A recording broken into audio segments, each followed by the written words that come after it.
Calling all detectives. A wealthy man had $5 million for charity. If I could prove that anybody in the world deserved charity.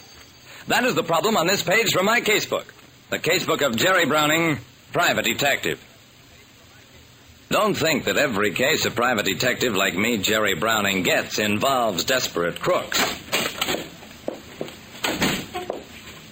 Ephraim Frost's library looked like Grand Central Station with velvet carpets.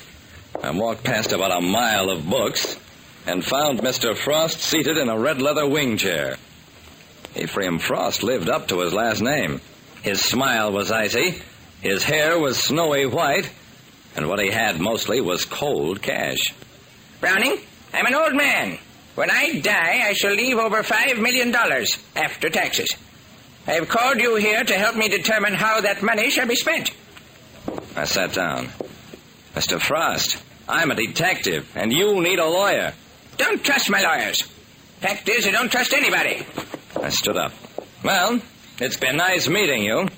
Frost waved a thin hand. Don't get huffy, Browning. I know you're honest, and I need your services. Now sit down and listen. I listened. I heard the story of Ephraim Frost's life, how he'd started as a bobbin boy in a cotton mill 60 years ago, and... Before I retired from business, I owned the mills. But there's nobody I want to leave my money to. So... He reached into the drawer of a table alongside his chair. See these papers? They're the drawings and estimates for a $5 million tombstone. It's the most useless thing I can think of. But that's where the money goes. Unless I get concrete proof that people are good and decent, every dollar of charity you receive... I receive? Yes, you. You will dress in old clothes, start out from here without a penny in your pocket, stay out for 8 hours, and every dollar you bring back, I will match with $1,000 for charity.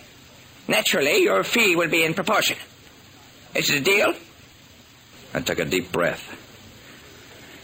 It's a daffy deal, Mr. Frost, but you're on. I'm going to convince you that it would be a crime to put your money in a hunk of granite.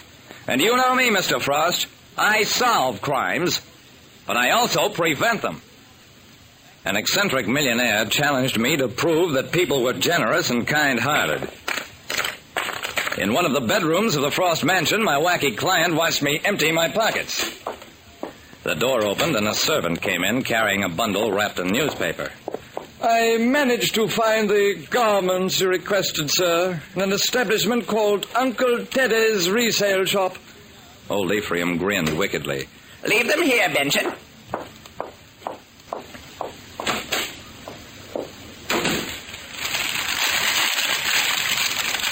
I took my new wardrobe out of the package. Well, all I can say about those clothes is that they smelled disinfected. I put them on. Now we'll see what kind of handouts you get. Remember, $5 million is your responsibility. Go to work.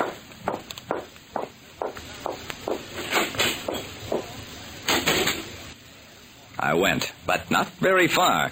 I intended to test the old adage, charity begins at home. I headed through the shrubbery. Benson, the valet, opened the back door. Beat it, you bum, before I call the police.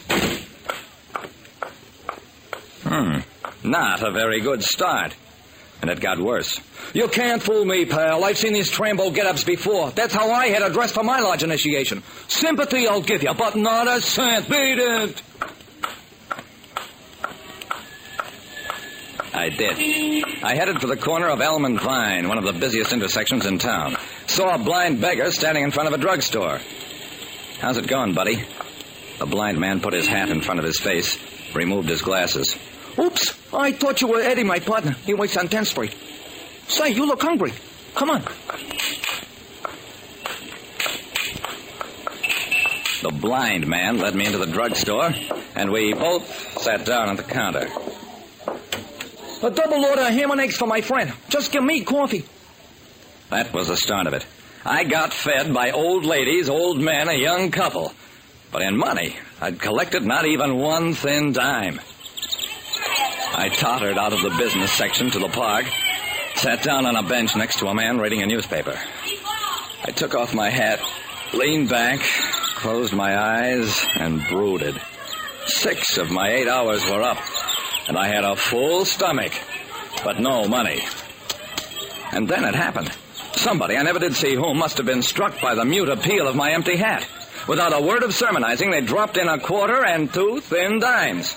45 cents isn't much money, but to me, jumpin' Jehoshaphat and General Jackson, that's a starter. Must have spoken out loud because the man who was sharing the park bench took one startled look at me and dashed away. I forgot about him almost immediately. A man carrying a microphone and a portable recording machine was coming down the path, followed by about 50 people. They all trooped over toward me. Here he is, folks, the millionth man on the street. That's got a big hand from the crowd, and with good reason. Congratulations to you, sir. You have just won $5,000. Oh, me? Why, for what? You're the millionth guest to witness Street Session, the spontaneous, unrehearsed radio program sponsored by Foam Flakes, the soap that's good enough to eat. Here, taste some. It was no gag. There was an official-looking voucher to be presented at the Foam Flakes office where I could collect the money. Here you are, sir, but... Hey, wait, mister, wait! But I couldn't wait. I had to see a man about $5 million. I ran out of the park only to bump into the fellow who'd been sitting on the bench with me. Boy, I was hoping you'd still be here. Remember that tip you gave me jumping Jehoshaphat and General Jackson, a starter? Well, it sure was. Played him as a daily double combo. Here's your cut. A man planted a $20 bill in my hand. Don't worry, I won 200 smackers. This is my lucky day. His lucky day?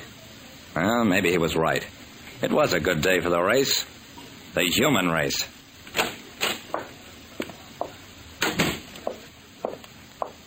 Ephraim Frost was in his library. The 8 hours aren't quite up, Browning, but I suppose you want to quit a bad job. You're so wrong, Mr. Frost. I stopped because you haven't got enough money to cover your bet. I've collected over $5,020. Every penny of it a donation. And that amount times the 1,000 you promised is $5,020,000. Sit down, Browning. We have work to do. We worked all night. We divided the money between orphanages, an old people's home, a sanitarium, a day nursery, and a summer camp for kids. What's more, except for a fee of $25, I threw in the Street Session prize money, with the provision that Ephraim Frost start his charities immediately. And then he could have the thrill of helping others while he was alive. Like I said, there's one thing about the American public. It gives away a lot of money, though not always in the way you might expect.